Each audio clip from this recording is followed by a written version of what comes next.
Good morning. आज रविवार। आज आमर सकाळ खाइबा पाणिआखिआ माछ आउ पखाळ। पखाळ मजा बढ़िया लगे। आम ओडिया घर पखाळ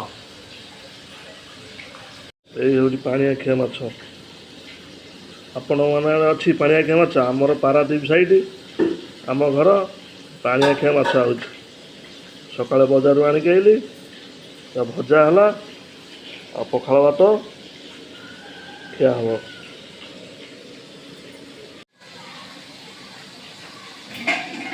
पाणिआखिआ माछ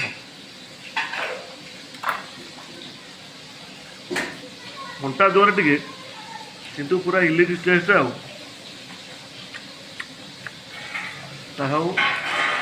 कंचा लगा टिके